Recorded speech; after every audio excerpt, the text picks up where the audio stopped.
ಕ್ಲರ್ಕಿಂದ ಶುರುವಾಗಿ secretary, under secretary, principal secretary ಎಲ್ಲ ಮಾಡಿ ಮಂತ್ರಿಗಳು ಉತ್ತರ ಕೊಡಬೇಕು. ಇಲ್ಲಿ ಮಹೇಶ್ ತೆಂಗಿನಕಾಯಿ ಅವರು ನನಗೆ ಕೇಳಿದ್ರು, ತಾವು ಸ್ಥಾನದಲ್ಲಿದ್ದಿರಿ, ಗೃಹಲಕ್ಷ್ಮಿ ಹಣವನ್ನು ನೀವು 2025-26 ಸಾಲಿನ ಫೆಬ್ರವರಿ ಮತ್ತು ಮಾರ್ಚ್ ತಿಂಗಳಲ್ಲಿ ಹಣ ಜಮಾ ಆಗಿರುವುದಿಲ್ಲ ಅಂತ ನಮ್ಮ ಪ್ರಶ್ನೆ ಕೇಳಿರೋದು. ಅದಕ್ಕೆ ಮಾನ್ಯ ಸಚಿವರೇನು ಹೇಳಿದ್ರು, ನಾವು ಅಪ್ ಟು ಆಗಸ್ಟ್ವರೆಗೂ ನಾವು ಕ್ಲಿಯರ್ ಮಾಡಿದ್ದೀರಿ ಅಂತ ಉತ್ತರ ಕೊಟ್ಟರು. ಅವರು ಬಿಡದೆ ಮತ್ತೆ ಕೇಳಿದ್ರು, ಇಲ್ಲ ನೀವು ಕೊಟ್ಟಿಲ್ಲ ಫೆಬ್ರವರಿದಲ್ಲಿ. ನಾನು ಹೇಳ್ತಾ ಇದ್ದೀನಿ, ಅವರು ಹೇಳಿರೋದನ್ನ ಬೇಕಾದ್ರೆ ಹೇಳ್ತೀನಿ, ಇಲ್ಲಿಯವರೆಗೂ ಎಂದಿನಂತೆ ಯೋಜನೆ ಪ್ರಾರಂಭ ಅಂದಿನಿಂದ ಗೃಹಲಕ್ಷ್ಮಿ ಫಲಾನುಭವಿಗಳಿಗೆ ಸುಮಾರು 540 ಕೋಟಿ ಕೊಟ್ಟಿದ್ದೀರಿ. ಮತ್ತು ಇಲ್ಲಿವರೆಗೂ ಕೂಡ ಅವರು ಒಂದೇ ನಿಮಿಷ ಹೇಳ್ಬಿಡ್ತೀನಿ, ಅವರು ಹೇಳಿರೋದು ಶ್ರೀಮತಿ ಲಕ್ಷ್ಮೀ ಹೆಬ್ಬಾಳ್ಕರ್, ಮಾನ್ಯ ಅಧ್ಯಕ್ಷರೇ, ಈ ಸಾಲಿನಲ್ಲಿ ಆಗಸ್ಟ್ ಮಾಹೆಯವರೆಗೂ ಕ್ಲಿಯರ್ ಮಾಡಿದ್ದೇವೆ. ಮುಖ್ಯಮಂತ್ರಿಗಳೇ, ಆಗಸ್ಟ್ ಮಾಹೆಯವರೆಗೂ ಕ್ಲಿಯರ್ ಮಾಡಿದಿರಿ ಎಂದು ಹೇಳುತ್ತಿದ್ದೇನೆ. ತಾವು ಫೆಬ್ರವರಿ ಮತ್ತು ಮಾರ್ಚ್ ಎಂದು ಹೇಳುತ್ತಿದ್ದೀರಿ. ಮಾನ್ಯ ಸದಸ್ಯರೇ, ನಾನು ಹೇಳುವುದನ್ನು ಸ್ವಲ್ಪ ಅರ್ಥ ಮಾಡ್ಕೊಳ್ಳಿ. ಅಂದರೆ ನಿಮಗೆ ಜ್ಞಾನ ಸ್ವಲ್ಪ ಕಡಿಮೆ, ನೀವು ಸ್ವಲ್ಪ ಅರ್ಥ ಮಾಡ್ಕೊಳ್ಳಿ. ನಾನು ಕೊಟ್ಟಿದ್ದೀನಿ, ಅಲ್ಲ ಇನ್ನೂ ಕಡಿಮೆ ಅಂತ. ಹೌದೌದು, ಅರ್ಥ ಮಾಡ್ಕೊಳ್ಳಿ ಅಂತ ಹೇಳಿದ್ರೆ ದಡ್ರಿಗೆ ಹೇಳ್ದಂಗೆ ಹೇಳೋದು. ಅವರು ಬುದ್ಧಿವಂತರು, ದಡ್ರು ಅಂಡರ್ಸ್ಟ್ಯಾಂಡ್ ಅಂತ ಹೇಳ್ತೀವಿ ಇಂಗ್ಲಿಷ್ನಲ್ಲಿ. Please understand. ನಾ ಹೇಳೋದನ್ನ ಏನು ಅರ್ಥ ಮಾಡ್ಕೊಳ್ಳಿ ಅಂತ. ನಿಮಗೆ ಜ್ಞಾನ ಕಡಿಮೆ ಅಂತಲ್ಲ ಅದರ ಅರ್ಥ. ಅಲ್ಲಿ ನೋಡು ಚೆಕ್ ಅಂತ ಸೇರಿಸ್ತೀರಿ, ಪ್ಲೀಸ್ ಅಂತ. ಆ ಪ್ಲೀಸ್ ಇದೆ ಕನ್ನಡದಲ್ಲಿ, ಆಯ್ತಾ? ಅರ್ಥ ಮಾಡ್ಕೊಳ್ಳಿ ಅಂತ ನೋಡಿ, ಅರ್ಥ ಮಾಡ್ಕೊಳ್ಳಿ ನೀವು ಕನ್ನಡದಲ್ಲಿ, ದಯವಿಟ್ಟು ಅರ್ಥ ಮಾಡ್ಕೊಳ್ಳಿ ಅಂತಂದ್ರೆ ನಾನು ಏನು ಹೇಳ್ತಾ ಇದೀನಿ ಅಂತ ಅನ್ನೋದನ್ನ ಅರ್ಥ ಮಾಡ್ಕೊಳ್ಳಿ ಅಂತ ಅದರ ಅರ್ಥ. ಹಾಗಂತ ಹೇಳಿ ನಿಮಗೆ ಜ್ಞಾನನೇ ಇಲ್ಲ ಅಂತ ಅಲ್ಲ, ನೀವು ಅಜ್ಞಾನಿಗಳು ಅಂತ ಅಲ್ಲ, ಜ್ಞಾನ ಇಲ್ಲ ಅಂತ ಅಲ್ಲ. Please understand what I am saying ಅನ್ನೋದನ್ನ ಅರ್ಥ. ಅದರ ಅರ್ಥ ಇಲ್ಲ, ನೀವು 2.5 ವರ್ಷದಲ್ಲಿ ಗುಳಿಗೆಗಳು ಕೊಡ್ತಾರಲ್ಲ, ಕಹಿ ಗುಳಿಗೆಗಳಿಗೆ, ಅದಕ್ಕೆಲ್ಲ ಸಿಹಿ ಹಾಕಿ ಕೊಟ್ಬಿಟ್ಟು ನೋಡಿ ಇವಾಗ ಪ್ಲೀಸ್ ಅಂತ ಸೇರಿಸ್ಬಿಟ್ರಿ, ಮುಗ್ದೋಯ್ತು ಅಲ್ಲಿಗೆ. ಬಿಡಿ, ಸಬ್ಜೆಕ್ಟ್ ಬರೋಣ. ಇಲ್ಲಿ ತಾವು ಕೂತಿದ್ರಿ, ಅರ್ಥ ಮಾಡ್ಕೊಳ್ಳಿ, ಆಗಸ್ಟ್ ಕ್ಲಿಯರ್ ಮಾಡಿದ್ದೇವೆ ಎಂದು ಹೇಳ ಬಯಸುತ್ತೇನೆ ಅಂತೇಳಿ. ತಾವು ಮತ್ತೆ ಎಂಟ್ರಿ ಆಗಿದ್ದೀರಾ, ಮತ್ತೆ ಕ್ಲಾರಿಫಿಕೇಶನ್ ಕೇಳಿದ್ದೀರಾ. ಅವಾಗ ನೀವು ಹೇಳಿದ್ದೀರಾ ಕೊಟ್ಟಿರೋ ಸರಿನಾ ಅಂತ. ಅದಕ್ಕೆ ಅವರು ಉತ್ತರ ಹೇಳಿದ್ದಾರೆ, ಇಲ್ಲ ನಾನು ಏನು ಹೇಳಿದ್ದೀನಿ ಅಂತ ಸರಿ ಇದೆ ಅಂತ ಮಾತನ್ನು ಹೇಳಿದ್ದಾರೆ. ಈಗ 9ನೇ ತಾರೀಕು ಕೇಳಿದ್ದು, 10ನೇ ತಾರೀಕು ನಾವು ಮಾಹಿತಿಯನ್ನು ಕೇಳಿದ್ರಿ. ದಿನಾಂಕ 10-12 ಇದು ಗೃಹಲಕ್ಷ್ಮಿ ಯೋಜನೆಯ ಬಾಕಿ ಕಂತು ಕುರಿತು ಅಂತ ನಾವು ಯಾರಿಗೆ ಕೇಳಿದಿರಿ? ಉಪನಿರ್ದೇಶಕರು ಮಹಿಳಾ ಮತ್ತು ಮಕ್ಕಳ ಕಲ್ಯಾಣ ಅಭಿವೃದ್ಧಿ ಅವ್ರು ಹೇಳಿದ್ದಾರೆ. ಅವರು ಲೆಟರ್ ಕೊಟ್ಟಿದ್ದಾರೆ, ಅಫಿಷಿಯಲ್ ಲೆಟರ್ ಇದು. This is official letter. ಮೇಲ್ಕಂಡ ವಿಷಯ ಹಾಗೂ ಉಲ್ಲೇಖಕ್ಕೆ ಸಂಬಂಧಿಸಿದಂತೆ ಧಾರವಾಡ ಜಿಲ್ಲೆ ಗೃಹಲಕ್ಷ್ಮಿ ಯೋಜನೆಯ ನೋಂದಾವಣಿಯಾದ ಫಲಾನುಭವಿಗಳಿಗೆ ಫೆಬ್ರವರಿ 25 ಹಾಗೂ ಮಾರ್ಚ್ 2025 ತಿಂಗಳ ಸಹಾಯಧನ ಸರ್ಕಾರದಿಂದ ಬಿಡುಗಡೆಯಾಗಿರುವುದಿಲ್ಲ ಎಂಬ ಮಾಹಿತಿಯನ್ನು ಮಾನ್ಯರಿಗೆ ಈ ಮೂಲಕ ಗೌರವಗಳೊಂದಿಗೆ ಸಲ್ಲಿಸುತ್ತಿದ್ದೇನೆ. ಮಹಿಳಾ ಮತ್ತು ಮಕ್ಕಳ ಕಲ್ಯಾಣ. ಅದು ಬಿಟ್ಟುಬಿಟ್ಟು ಮತ್ತೆ ನಾನು ಇನ್ನು ಕೇಳಿದೆ, ನೋಡಪ್ಪ ಬಿರಿ ಅದೊಂದೇ ನೋಡಬೇಡ ಅಂತ. ಮತ್ತೆ ಇನ್ನೊಂದು ಇದರಲ್ಲಿ ಅದು 2011-12 ಗದಗ ಜಿಲ್ಲೆಯ ಗೃಹಲಕ್ಷ್ಮಿ ಯೋಜನೆಯ ಫೆಬ್ರವರಿ 25 ಹಾಗೂ ಮಾರ್ಚ್ 25 2 ತಿಂಗಳ ಅನುದಾನ ಬಿಡುಗಡೆಯಾಗುವುದಿಲ್ಲ ಅಂತ ಕೊಟ್ಟಿದ್ದಾರೆ. ಅಂದರೆ ಸದನಕ್ಕೆ ಇಷ್ಟೆಲ್ಲ ಅವಕಾಶಗಳಿದ್ದೂ ಕೂಡ, ಎಲ್ಲ ವೆರಿಫಿಕೇಶನ್ ಆದರೂ ಕೂಡ ಸರ್ ಒಂದೇ ನಿಮಿಷ, ಹಾವೇರಿದು ಐತೆ, ಅದಕ್ಕೆ ಹಾವೇರಿ ಜಿಲ್ಲೆದು ಇದೆ.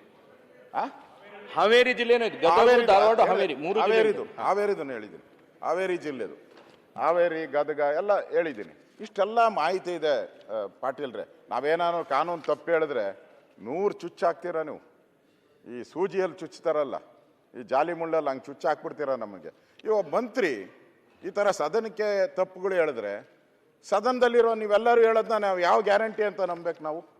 ಸದನದಲ್ಲಿ ಎಲ್ಲ ಮಂತ್ರಿಗಳು ಕೊಡ್ತಾರೆ, ನಾವು ಅದನ್ನು ವೇದವಾಕ್ಯ ಭಗವದ್ಗೀತೆ ನಾವೆಲ್ಲ ಅಂತ ತಿಳ್ಕೊತೀರಿ ನಾವು. ಮುಖ್ಯಮಂತ್ರಿಗಳು ನಾಳೆ ಕೊಡೋರಿದ್ದಾರೆ ಉತ್ತರ ಕರ್ನಾಟಕಕ್ಕೆ, ಅದು ಸುಳ್ಳ. ಈ ಥರ ಸದನದ ಅಗೌರವ ಆಗ್ತೈತೆ. ನನಗೆ ಏನು ಇದಿಲ್ಲ. ನೀವು ರಾತ್ರಿ ಎಲ್ಲ ನೀವು ಏನು ಮಾಡ್ತೀರಾ? ಡಿನ್ನರ್ ಪಾಲಿಟಿಕ್ಸ್ ಕರೆದು ಬಿಡ್ತೀರಾ. ಡಿನ್ನರ್ ಪಾಲಿಕ್ಸ್ ರಾತ್ರಿ 1 ಗಂಟೆ ಇಲ್ಲ ಅಧ್ಯಕ್ಷರೇ, ಅದೇ ಪ್ರಾಬ್ಲಮ್ಮು. 11, 12 ಗಂಟೆಗೆ ಬಿಡ್ತಾರೆ ಇವರು. ಅವ್ರು ರೆಡಿ ಆಗಲ್ಲ. ಬೆಳಗ್ಗೆ ಅವ್ರಿಗೇನು ಕ್ಲಾರಿಫಿಕೇಶನ್ ಅವ್ರು ಸರಿಯಾಗಿ ತಗೊಬೇಕಲ್ಲ, ಬಂದು ಏನೂ ಇಲ್ಲ, ಡೈರೆಕ್ಟ್ ಆಗಿ ಬಂದ್ಬಿಡ್ತಾರೆ. ಈಗ ಅದರಿಂದ ಇಲ್ಲಿ ಯಾರು ಹೇಳೋರು ಕೇಳೋರು ಇಲ್ವಾ? ನೀವಾದ್ರೂ ಅವ್ರಿಗೆ ಹೇಳ್ಬೇಕು. ಯಾಕಿಂತ ಉತ್ತರ ಕೊಡ್ತಾರೆ? ಏನ್ ಕೊಡ್ತೀರಾ ಅವ್ರಿಗೆ? ಈಗ ಪನಿಷ್ಮೆಂಟ್ ಏನು? ನಾವೇನ ಕುಚ್ಚುತ್ತೀವಿ ಮೊನ್ನೆ ಮಾಡಿದ್ರೆ ಏನಪ್ಪಾ ಸರ್ಕಾರದ ಮಂತ್ರಿ ಮೇಲೆ ಮಾಡ್ತೀರಾ ಅಂತೀರಾ? ಇಲ್ಲಿ ನನಗೆ ಹೇಳೋದು, ಇವ್ರು ಯಾಕೋ ನನಗನ್ಸೋದು ಈ ಸರ್ಕಾರದಲ್ಲಿ ಯಾಕೋ ಗೊಂದಲ ಇದ್ದಂಗೆ ಕಾಣ್ತೈತೆ. ಅದರಿಂದ ನಾನು ಮುಖ್ಯಮಂತ್ರಿಗೆ ಹೇಳೋದು, ಈ ನೈಟ್ ಡಿನ್ನರ್ಗಳನ್ನೆಲ್ಲ ಸ್ವಲ್ಪ ನೀವು ಅಟ್ಲೀಸ್ಟ್ ಇನ್ನೊಂದು 10 ದಿನ ಕಟ್ ಮಾಡಿಬಿಡಿ. ನಮ್ಮ ಪರಮೇಶ್ವರ್ ಅವರು ಹೋಮ್ ಮಿನಿಸ್ಟರ್, ಅವರಾದರೂ ಪೊಲೀಸ್ ಬಂದೋಬಸ್ತ್ ಮಾಡೋದು ಬೀಗ ಹಾಕ್ಸ್ಬಿಡಿ ಡಿನ್ನರ್ಗಳಿಗೆಲ್ಲ. ಸದನ ಸರಿಯಾಗಿ ನಡೀತದೆ. ಇವರೆಲ್ಲ ಹೋಗೋದು ನಾನು ನೋಡಿದೆ, ನಮ್ಮ ಪಕ್ಕದ ರೂಮು ಕೇಳಿದೆ ಏನಪ್ಪ ಅಂತ. ಹೆಸರು ಹೇಳೋದು ಬೇಡ. ರಾತ್ರಿ ಇಲ್ಲಣೋ ನಾನು ಎರಡೂ ತಪ್ಪಿಸ್ಬೇಕು, ಅಲ್ಲಿ ಓದಂಗೂ ನೀವ್ಯಾಕೆ ಅವ್ರಿಗೆ ಬೆಂಬಲ ಮಾಡಿ? ಯಾರಿಗಿಲ್ಲ, ನನಗೆ ಸದನ ಮುಂದೆ ನಡಬೇಕು. ಇಲ್ಲೇ ಚರ್ಚೆ ಮಾಡಿ ಕೂತ್ಕೊಂಡ್ರೆ ಹೇಗೆ? 2 ಗಂಟೆ ಮುಗಿಸ್ಬೇಕು. ಉತ್ತರ ಕನ್ನಡ ಬಗ್ಗೆ ಮಾತಾಡಿದ್ರೆ ಮಂತ್ರಿ ಆಗ್ಬೇಕು ಅಂತ ವಿಚಾರ ಇಲ್ಲ. ನನಗೆ ಸದನವನ್ನು ಈಗ ಖಂಡಿತವಾಗಿಯೂ ಇಲ್ಲ. ನನಗೆ ನೀವೀಗ ರೇಸ್ ಮಾಡಿ ಅವಕಾಶ ಮಾಡಿ ಕೊಟ್ಟಿದ್ದೇನೆ. ತಮ್ಮ ಸಲಹೆ ಸೂಚನೆ ಈಗ ಏನ್ ಮಾಡ್ಬೋದು? ಏನ್ ಮಾಡ್ತಾ ಇಲ್ಲ ಸರ್. ಅಶೋಕ್ ಸರ್, ಆದ್ರೆ ಇಲ್ಲಿ ನಾನು ಮೊದಲೇ ಹೇಳಿದ್ನಲ್ಲ, ಇಲ್ಲಿ ನಡೆಯುವಂತ ಚರ್ಚೆಗೆ ಉತ್ತರ ಕೊಡ್ತಾರಲ್ಲ, ಅದಕ್ಕೆ ಅಥೆಂಟಿ ಬೇಕು. ಅದೇ ಇಲ್ಲ ಅಂದ್ಮೇಲೆ ಈ ಸದನಕ್ಕೆ ಏನ್ ಬರ್ಬೇಕು? ನಾವು ಚರ್ಚೆ ಏನಕ್ಕಾಗ್ಬೇಕು? ತಪ್ಪಲ್ವಾ? ಈ ತರ ಯಾಕೆ ಕೊಡ್ತೀರಾ? ನಾವು ನಿಮ್ದೇನಾದ್ರು ಸಮಸ್ಯೆ ಇದ್ರೆ ಇದು ಮಾಡ್ಕೊಳ್ಳಿ, ಮುಖ್ಯಮಂತ್ರಿಗಳು ನಾನು ಕೇಳ್ತೀನಿ. ಗ್ಯಾರಂಟಿ ಮಾಡಿ ಎನ್ಕ್ವೈರಿ ಮಾಡಿಕೊಂಡು ಲಕ್ಷ್ಮೀ ಹೆಬ್ಬಾಳ್ಕರ್ ಅವರು ಉತ್ತರ ಕೊಟ್ಟಿದ್ದಾರೆ. ಆಗಸ್ಟ್ ವರೆಗೆ ಗೃಹಲಕ್ಷ್ಮಿ ಹಣನ ಸಂದಾಯ ಮಾಡಿದ್ದೀವಿ ಅಂತ ಹೇಳಿದ್ದಾರೆ. ಅವರು ಮಾನ್ಯ ಸದಸ್ಯರು ಹೇಳ್ತಾರೆ ಫೆಬ್ರವರಿ ಕೊಡಲಿಲ್ಲ ಅಂತ. ಫೆಬ್ರವರಿ ಮತ್ತು ಮಾರ್ಚ್ನಲ್ಲಿ ಬಂದಿಲ್ಲ ಅಂತ ಹೇಳ್ತಾರೆ. ಅವ್ರ ಮಂತ್ರಿಗಳಿದಾರ? ಲಕ್ಷ್ಮೀ ಹೆಬ್ಬಾಳ್ಕರ್ ಇಲ್ಲ ಅಂತ ಅನಿಸುತ್ತೆ.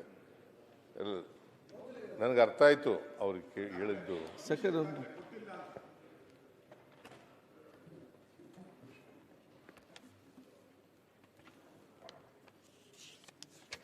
ಫೆಬ್ರವರಿ ಮಾರ್ಚ್ನಲ್ಲಿ ಕೊಟ್ಟಿಲ್ಲ ಅಂತ ಹೇಳ್ತಾರೆ. ಕೊಡದೆ ಹೋದ್ರೆ ಕೂಡಲೇ ಕೊಡಿಸೋಣ. ಒಂದು ವೇಳೆ ಕೊಡದೆ ಹೋದ್ರೆ ಕೂಡಲೇ ಕೊಡಿಸೋಣ. ಅವ್ರು ಹೇಳಿರ್ತಕ್ಕಂಥದ್ದು ಮಾರ್ಚ್ ಏಪ್ರಿಲ್ನಲ್ಲಿ ಅವ್ರ ಗಮನಕ್ಕೆ ತಂದಿರ್ತಾರೆ. ನನ್ನ ಪ್ರಕಾರ ಆಗಸ್ಟ್ವರೆಗೆ ರಿಲೀಸ್ ಮಾಡಿದ್ದೀವಿ ನಾವು ದುಡ್ಡನ್ನು. ಆಗಸ್ಟ್ವರೆಗೂ ಕೂಡ ರಿಲೀಸ್ ಮಾಡಿದ್ದೀವಿ. ಯಾವಾಗಲೂ 2 ತಿಂಗಳು ವ್ಯತ್ಯಾಸ ಇರ್ತದೆ. ಆದರೆ ಆಗಸ್ಟ್ನಲ್ಲಿ ರಿಲೀಸ್ ಮಾಡಿದ್ದೀವಿ. ನಾವು ಸೆಪ್ಟೆಂಬರು ಅಕ್ಟೋಬರು ಅದು ಕೂಡ ಕೊಡ್ತಕ್ಕಂಥ ಕೆಲಸವನ್ನು ಮಾಡ್ತೀವಿ. ಸೊ ಇದು ನೀವು ಬಂದಿಲ್ಲ ಅಂತ ಹೇಳಿದ್ರೆ ಕೂಡಲೇ ಕೊಡಿಸ್ತಕ್ಕಂಥ ಕೆಲಸ ಮಾಡೋಣ. ನೀವು ಕೊಡಲ್ಲ ಅನ್ನುವಂತ ವಾದ ಅಲ್ಲ. ಸರ್ಕಾರ ಕೊಡಲೇಬೇಕು. ಒಂದು ನಿಮಿಷ ಸರ್, ಕೊಡಲ್ಲ ಅಂತಲ್ಲ, ಸದನದಕ್ಕೆ ಸುಳ್ಳು ಹೇಳಿದ್ರಿಂದ ಸದನಕ್ಕೆ ಇದು ಹಕ್ಕುಚ್ಯುತಿ ಆಗಿದೆಯಾ ಅಥವಾ ಸದನಕ್ಕೆ ಅಗೌರವ ತೋರಿಸಿದಿರಾ ಅಂತ ಹೇಳಿ. ಯಾಕೆಂದ್ರೆ ನಾವು ಪದೇ ಹೇಳಿದ್ವಿ, ನೀವು ಆಗಸ್ಟ್ ತನಕ ಕೊಟ್ಟಿರೋದು ಹೌದು, ಆದ್ರೆ ಫೆಬ್ರವರಿ ಮತ್ತು ಮಾರ್ಚ್ ಕೊಟ್ಟಿಲ್ಲ ಅನ್ನೋದನ್ನ ಅವರು ಸ್ಪಷ್ಟ ಹೇಳ್ತಾ ಇದ್ದಾರೆ ಅಂತ ಅಂದಾಗ್ಲೂ ಕೂಡ ಅದನ್ನ ಅವ್ರಿಲ್ಲ ನಾವು ಕೊಟ್ಟಿದೀವಿ ಅಂತ ಹೇಳಿದ್ರು. ಇದನ್ನೀಗ ಹಕ್ಕುಚ್ಯುತಿ ತಗೋತೀರೋ ಅಥವಾ ಸದನ ದಿಕ್ ತಪ್ಪಿಸಿದಿರೋ ಅಂತ ಹೇಳಿ. ನೀವು ಕೊಡ್ತೀವಿ ಅನ್ನೋ ವಾದ ಅಲ್ವೇ ಇಲ್ಲ. ಈಗ ಸದನದಲ್ಲಿ ಸಚಿವರು ಸುಳ್ಳು ಹೇಳ್ಬಿಟ್ರೆ ಏನ್ ಮಾಡೋದು? ಅಲ್ಲ, ಅದ್ಯಾಕೆ ಹಕ್ಕುಚ್ಯುತಿ? ಏನು ಹೇಳಿದ್ ಕೊಡ್ತೇವೆ ಅಂತ ಹೇಳ್ಬೇಕು. ಮತ್ತೆ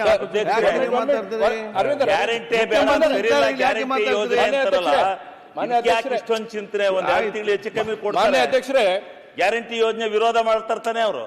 ಓ ಶಿವಲಿಂಗಣ್ಣ, ನೀವು ವಿರೋಧ ಮಾಡ್ತೀರಿ.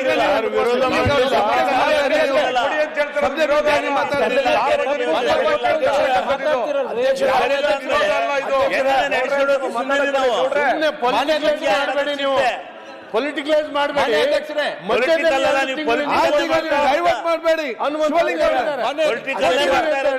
ಮುಖ್ಯಮಂತ್ರಿ ಶಿವಲಿಂಗ ರಾಜಕೀಯ ಮಾಡುವಲ್ಲಿ ಏನು ಅರ್ಥ? ಸ್ಪಷ್ಟವಾಗಿ ಹೇಳ್ತಾ ಇದ್ದೀನಿ, ಫೆಬ್ರವರಿ ಮಾರ್ಚ್ನಲ್ಲಿ ಬಂದಿಲ್ಲ ಅಂತ ಹೇಳ್ತಾರೆ. ಈ ವರ್ಷದ ಫೆಬ್ರವರಿ ಮಾರ್ಚ್ನಲ್ಲಿ ಬಂದಿಲ್ಲ ಅಂತ ಹೇಳ್ತಾರೆ. ಒಂದು ವೇಳೆ ಅದು ಹಕ್ಕುಚ್ಯುತಿ ಬರಲ್ಲ, ಹಕ್ಕುಚ್ಯುತಿ ಆಗೋದಿಲ್ಲ. ನಾವು ಒಂದು ವೇಳೆ ಕೊಡದೇ ಇದ್ದರೆ, ಒಂದು ವೇಳೆ ಸೆಪ್ಟೆಂಬರ್ವರೆಗೂ ಕೊಟ್ಟಿದ್ದೀವಿ ನಾವು, ಒಂದು ವೇಳೆ ಬರದೇ ಇದ್ದರೆ ಕೂಡಲೇ ಕೊಡೋ ರೀತಿಯಿಂದ ಚೆಕಪ್ ಅದನ್ನ ಚೆಕ್ ಮಾಡಬೇಕಾಗುತ್ತೆ, ಚೆಕಪ್ ಮಾಡಬೇಕಾಗುತ್ತೆ. ಅದನ್ನ ಸರ್ ಅದ್ರ ಬಗ್ಗೆ ನಮ್ ಡಿಸ್ಪ್ಯೂಟ್ ಇಲ್ಲ, ನೀವು ಕೊಡ್ತೀರಾ ಸುಳ್ಳು ಹೇಳಿದ್ರು ಅಂತ. ಹಂಗೆ ಸದನಕ್ಕೆ ಹೆಂಗ್ ತಪ್ಪು ಮಾಹಿತಿಯನ್ನ ಸರ್ ಇಲ್ಲಿ ಸರ್ ಹಂಗಾರೆ ಸುಳ್ಳ ಈ ಸರ್ಕಾರ ಈಗ ಮುಖ್ಯಮಂತ್ರಿ ಸುಳ್ಳು ಹೇಳಕ್ಕೆ ಅಂತ ಹೇಳಿದೆಯಲ್ಲ ನೀನು. ಸುನಿಲ್, ಹೇಳೋದೇ ಸುಳ್ಳು ಸರ್, ಇವಾಗ ಹಂಗಾಗ್ಬಿಟ್ಟೈತೆ. ಹೇಳದೆ ಸುಳ್ಳು ಅಲ್ಲ, ವಿರೋಧ ಪಕ್ಷ ಇರೋದೇ ಸುಳ್ಳು ಹೇಳಕ್ಕೆ ಅಂತ ಹೇಳಿದ್ದು ಅಶೋಕ ಮೊನ್ನೆ. ಅಲ್ಲ, ಸುಳ್ಳಿನ ತವರ ಮನೆಯನ್ನ ಬಿಜೆಪಿ. ನೀವು ಕೇಳಿಸ್ಕಿಡಿದಿರಲ್ಲ, ಈಗ ಹೇಳೋರು ಯಾರು? ಸುಳ್ಳು ಹೇಳಕ್ಕೆ ವಿರೋಧ ಪಕ್ಷ ಇರೋದು ಅಂತ. ಸುಳ್ಳು ಹೇಳಕ್ಕೆ ವಿರೋಧ ಪಕ್ಷ ಇಲ್ಲ, ನಾವು ಸುಳ್ಳು ಹೇಳಕ್ಕಿಲ್ಲ ವಿರೋಧ ಪಕ್ಷ.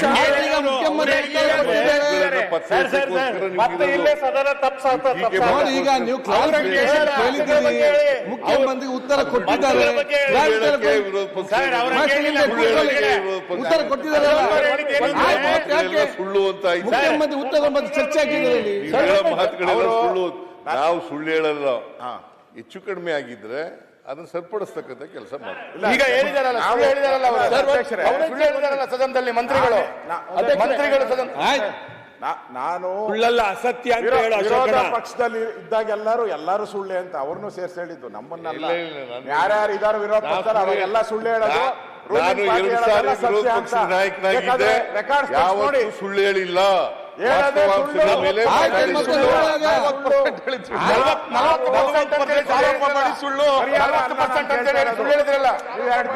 ನೀವು ಕೂತು ನೀವೆಲ್ಲ ಯಾಕೆ ನಿಂತಿದ್ದೀರಿ ಮಾತಾಡುವಾಗ? ಕೂಗಲಿಗ ಕೊಟ್ಟಿಲ್ಲ ಅಂತಲ್ಲ ಸುರೇಶ್ ಅವರೇ, ಈಗ 2 ತಿಂಗಳದು ಕೊಟ್ಟಿಲ್ಲ ಅಂತ ನಾವು ಪ್ರಶ್ನೆ ಅಲ್ಲ ಅವ್ರು ಕೇಳ್ತಾ ಇರೋದು. ಅವ್ರು ಹೇಳಿದ್ರು ನಾವು ಕೊಟ್ಟಿಲ್ಲ ಅದಲ್ಲ. ನಾವು ಇಲ್ಲಿ ಈಗ ಅವರು ಸುಳ್ಳು ಹೇಳಿದ್ದಾರೆ, ಇಲ್ಲಿ ನಾನು ದಾಖಲೆಗಳು ಕೊಟ್ಟಿದ್ದೀನಿ. ಯಾರು ಇಲಾಖೆಯ ಮಂತ್ರಿ, ಒಂದೇ ನಿಮಿಷ ಸರ್, ಯಾಕೆ ಒಂದ್ ಸ್ವಲ್ಪ ನಮ್ ಕಡೆನೂ ಗಮನ ಕೊಡಿ, ಬಿರಿ ಆ ಕಡೆ ಅದೇ ಮಾಡ್ತಿದ್ದೆ. ಸ್ವಲ್ಪ ಕ್ಲಾರಿಫಿಕೇಶನ್ ಕೇಳಿದ್ರಿ, ಉತ್ತರ ಕೊಟ್ಟಿದ್ದಾರೆ. ಮಂತ್ರಿಗಳು ಮಾತಾಡ್ದ ಹೇಳಿದ್ರಲ್ಲ, ಕೊಟ್ಟವ್ರ ಈಗ ಅಧಿಕಾರಿ ಕೊಟ್ಟಿದ್ದಾರೆ ನಮ್ಗೆ, ಅಧಿಕಾರಿನಾದ್ರೂ ಸಸ್ಪೆಂಡ್ ಮಾಡಿ, ಇಲ್ಲ ಮಂತ್ರಿ ಮೇಲೆ ಆದ್ರೂ ಕ್ರಮ ಆಗ್ಲಿ, ಅಷ್ಟೇ ನಾವು ಕೇಳ್ತಾ ಇರೋದು. ನೀವು ಮಂತ್ರಿಗಳು ನೋಟ್ ಕಳಿಸಿದ್ದಾರೆ, ಅಲ್ಲಿ ಫೈನಾನ್ಸ್ ಬಿಡುಗಡೆ ಮಾಡಿಲ್ಲ ಅಂತ ಕಾಣುತ್ತೆ. ಸ್ವಲ್ಪ ಇದು ಮಾಡಿ ಏನು ಅವರೇ ನಾನು ಆದೇಶ ಮಾಡಿದ್ದೀನಿ ಹೇಳಿದ್ರು, ಮಂತ್ರಿಗಳು ನಾನು ಆದೇಶ ಮಾಡಿದ್ದೀನಿ ಹೇಳಿದ್ರು. 1 ಲಕ್ಷ ಮೋಹನ್ ರೆಡ್ಡಿ ಅವರೇ, ಅಧ್ಯಕ್ಷರೇ, ನಿಮಿಷ ಅಧ್ಯಕ್ಷರೇ, ನಂದು ಕಳಕಳಿ ಏನಂತ ಕೇಳಿದ್ರೆ, ಶಿವಲಿಂಗೇಗೌಡ್ರೆ ಒಂದ್ ನಿಮಿಷ. ಶಿವಲಿಂಗೌಡ್ರೆ ಸರ್, ಮಾನ್ಯ ಅಧ್ಯಕ್ಷರೇ, ನೀವು ಸಭಾಪೀಠದಿಂದ ನಮ್ಮ ರಕ್ಷಣೆಗೆ ಬರ್ಬೇಕು, ಸದಸ್ಯರ ರಕ್ಷಣೆಗೆ. ನಾವು ಈ ಸದನವನ್ನ ಅತ್ಯಂತ ಗಂಭೀರವಾಗಿ ತೆಗೆದುಕೊಂಡಿದ್ದೀವಿ. ನೀವು ಪ್ರಶ್ನೋತ್ತರ ವೇಳೆಯಲ್ಲಿ ಸಚಿವರು ಬರಲ್ಲ, ನಮಗೆ ಸಿಗುವಂತ ಒಂದು ಅಪರೂಪದ ಪ್ರಶ್ನೆಯನ್ನು ಕೇಳಿದಾಗ ಸಚಿವರು ಇಲ್ಲಿ ಸಿಗಲ್ಲ, ಉತ್ತರನೂ ತಪ್ಪಾಗಿ ಕೊಟ್ಟಿದೆ ಅಂತಂದಾಗ ಯಾರ ರಕ್ಷಣೆಗೆ ಬರಬೇಕು? ನೀವೇ ರಕ್ಷಣೆಗೆ ಬರಬೇಕಾಗಿರೋದು. ಹಾಗಾಗಿ ಯಾರೋ ತಪ್ಪು ಮಾಡಿದರೆ ಸರಿ ಮಾಡಿದರೆ ಅನ್ನಕ್ಕಿಂತ ಹೆಚ್ಚಾಗಿ ಸದನದ ದಿಕ್ಕನ್ನ ಯಾರೂ ತಪ್ಪಿಸಬಾರ್ದು ಅಂತ. ಇದು ಮಾನ್ಯ ಮುಖ್ಯಮಂತ್ರಿಗಳು ಕೊಡಲ್ಲ, ಬಿಡುಗಡೆ ಮಾಡಲಿಲ್ಲ ಅಂತ ನಾನು ಹೇಳ್ತಾ ಇರೋದಲ್ಲ. ನೀವು ಸದನದ ಇರೋದು ಒಂದು ಕ್ವಶನ್, ಅವ್ರಿಗೆ ಮತ್ತೆ ಕ್ವಶನ್ ಬರುತ್ತಾ? ಹಿಂಗಾಗಿ ನೀವು ಸಚಿವರುಗಳು ಇರೋಂಥ ಟೈಮ್ ಟೇಬಲ್ ಸಚಿವರುಗಳು ಬರಲ್ಲ, ಹಾಜರಾತಿ ಇಲ್ಲ, ಇಲ್ಲಿ ಉತ್ತರ ಕೊಟ್ಟಿದ್ದನ್ನ ಉತ್ತರ ಕೊಡಲ್ಲ, ಉತ್ತರ ಕೊಡಿ ತಪ್ಪು ಕೊಡ್ತಾರೆ, ಇದು ಸರಿಯಲ್ಲ. ಅದಕ್ಕೆ ಆ ಪೀಠದಿಂದ ಒಂದು ಎಚ್ಚರಿಕೆ ಕೊಡಿ. ಆಯ್ತು, ಈಗ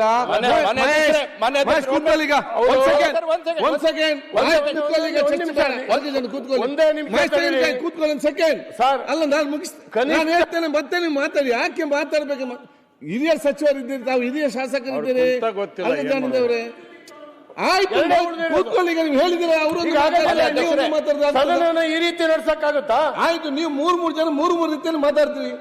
ಆಯ್ತು, ಒಂದ್ ನಿಮಿಷ. ಗವರ್ನೆನ್ಸ್ ತಮ್ಮ ಕೆಲಸ ಅಲ್ಲ, ಆಯ್ತು ಮಹೇಶ್, ಒಂದು ನಿಮಿಷ ಮಾತಾಡ್ತೀನಿ. ಮಹೇಶ್ ಒಂದು ನಿಮಿಷ, ಆಯ್ತು, ಒಂದ್ ಸೆಕೆಂಡ್. ಆಯ್ತು, ಒಂದ್ ಸೆಕೆಂಡ್.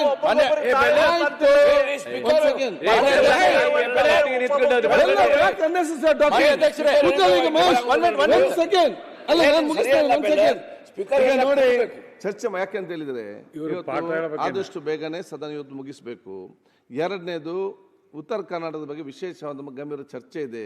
ಅದರ ಬಗ್ಗೆ ಇದೇ ಉತ್ತರ ಕನ್ನಡ ಜನತೆ ಕೂಡ ಡೈಲಿ ಬೆಳಿಗ್ಗೆ ಎದ್ದು ನೋಡ್ತಾ ಇದ್ದಾರೆ, ಏನು ಅಸೆಂಬ್ಲಿಯಲ್ಲಿ ನಡೀತದೆ, ಉತ್ತರ ಕನ್ನಡ ಚರ್ಚೆ ಏನು ನಡೀತದೆ, ನಮ್ಗೆ ಏನಾಗ್ತದೆ ಹೇಳಿ ಪ್ರತಿಯೊಬ್ಬರು ಕೂಡ ಅವರ ಮನೆಯಲ್ಲಿ ಅಲ್ಲಿ ಕೂತ್ಕೊಂಡು ಮಾಧ್ಯಮ ಮುಖಾಂತರ ಇವತ್ತು ನೋಡುವಂಥ ವಿಚಾರ ಇದೆ. ಈ ಒಂದು ಸಂದರ್ಭದಲ್ಲಿ ತಾವು ಮೊನ್ನೆ ಆ ಒಂದು ಪ್ರಶ್ನೆ ಮಹೇಶ್ ಕೇಳಿದ ಪ್ರಶ್ನೆಗೆ ಮಂತ್ರಿಗಳು ಕೊಟ್ಟಂಥ ಉತ್ತರ ವಿಚಾರ ಸಂಬಂಧಪಟ್ಟ ಹಾಗೆ ಅದು ತಪ್ಪು ಮಾಹಿತಿ ಹೋಗಿದೆ ಅಂತ ಹೇಳಿಕೊಂಡು ತಾವು ಒಂದು ರೇಸ್ ಮಾಡಿದಿರಿ. ಇದರಲ್ಲಿ 2 ಅಂಶ ಇದೆ. ಒಂದು, ಮಾರ್ಚ್ ಮತ್ತು ಫೆಬ್ರವರಿ ಮತ್ತು ಮಾರ್ಚಿದು ಅವತ್ತು ಅವರು ದುಡ್ಡು ನಮಗೆ ರಿಲೀಸ್ ಆಗಲಿಲ್ಲ ಅಂತ ಹೇಳಿದರು. ಮಂತ್ರಿಗಳು ನನಗೆ ಗೊತ್ತಿದ್ದಾಗ ಆಗಸ್ಟ್ ತನಕ ನಾವೆಲ್ಲ ರಿಲೀಸ್ ಮಾಡಿದ್ದೇವೆ ಅಂತ ಹೇಳಿದರು. ಆಗ ಚರ್ಚೆ, ಒಂದು ಸೆಕೆಂಡಪ್ಪ, ಚರ್ಚೆ ಇದಿಲ್ಲ, ನಾವು ರಿಲೀಸ್ ಮಾಡಿದ್ದೇವೆ ಅಂತ ವಿಚಾರಣೆ ಹೇಳಿದರು. ತಾವು ಇವತ್ತು ಅದನ್ನು ಬಂದು ಕ್ಲಾರಿಫಿಕೇಶನ್ ಮುಖ್ಯಮಂತ್ರಿ ಹೇಳಿದಿರಿ. 2 ಇದೆ. ಒಂದು, ಏನದು ರಿಲೀಸ್ ಆಗದಿದ್ದರೆ ಮಾನ್ಯ ಮುಖ್ಯಮಂತ್ರಿ ರಿಲೀಸ್ ಮಾಡ್ತಾರೆ ಅಂತ ಹೇಳಿದ್ದಾರೆ. 2ನೇದು ಆಯ್ತು, ಬಂದೆ ನಾನು ಅಲ್ಲಿಗೆ. ಆಯ್ತು ಒಟ್ಟಾರೆ ನಂಗೆ ಅರ್ಥ ಆಯ್ತು. ಅಲ್ಲಿ ನಿಮ್ಮ ಪೀಠದಿಂದ ನಾವು ಆಯ್ತು, ಅಲ್ಲಿಗೆ ಬರ್ತೇನೆ. ಅದೇ ನನಗೆ ಕಂಪ್ಲೀಟ್ ಮಾಡ್ಲಿಕ್ಕೆ ಅವಕಾಶ ಕೊಡಿಯಲ್ಲ. ಈಗ ಒಂದು ಸಮಸ್ಯೆ ಏನಿದೆ, ರಿಲೀಸ್ ಆಗದೆ ರಿಲೀಸ್ ಮಾಡ್ತಾರೆ ಮುಖ್ಯಮಂತ್ರಿ ಹೇಳಿದ್ದಾರೆ, ಆಯ್ತು ಅಲ್ಲ, ಕರೆಕ್ಟ್. 2ನೇದೇನಿದೆ, ಆ ತಪ್ಪು ಮಾಹಿತಿ ಯಾಕೆ ಬಂತು ನಮಗೆ? ನಾವು ಸದನದ ವಿಶ್ವಾಸ ಇಟ್ಟು, ಮಂತ್ರಿಗಳ ಮೇಲೆ ವಿಶ್ವಾಸ ಇಟ್ಟು ನಾವು ಅವ್ರು ಹೇಳಿದ್ದನ್ನು ನಾವು ಕೇಳ್ತೇವೆ, ಅದೇ ನಾವು ಅರ್ಥ ಮಾಡಿಕೊ ಆಯ್ತು ಅಂತೇಳಿ. ಮತ್ತು ಈ ರೀತಿಯ ತಪ್ಪು ಮಾಹಿತಿ ನಮಗೆ ಯಾಕೆ ಸರ್ಕಾರದಿಂದ ಬರ್ತದೆ ಅಂತ ತಾವು ಇವತ್ತು ಕೇಳಿದ್ದೀರಿ. ಇದನ್ನು ನಾನು ಬಹುಶಃ ಮಂತ್ರಿಗಳಿಗೆ ಚರ್ಚೆ ಮಾಡಿಕೊಂಡು ಸೋಮವಾರ ಚರ್ಚೆ ಮಾಡಿಕೊಂಡು ಅದಕ್ಕೊಂದು ಪರಿಹಾರ ಕಾಣುವ ಕೆಲಸ ಖಂಡಿತವಾಗಿ ಮಾಡಿ ಇನ್ನು ಮುಂದೆ ಈ ರೀತಿ ಆಗದಂತೆ ನಾವು ನೋಡಿಕೊಳ್ತೇವೆ. ಈಗ ಉತ್ತರ ಕನ್ನಡ ಬಗ್ಗೆ ಮತ್ತೆ ಏನಂತಕ್ಕೆ ಯಾಕೆ ಆಯ್ತು ಮುಗಿತಾರೆ, ಬರೀ ಮಾತಾಡಬೇಕು ಮಾತ್ರ ಆಗ್ತದ? ಆಯ್ತು 1 ಮಿನಿಟ್ ಇದು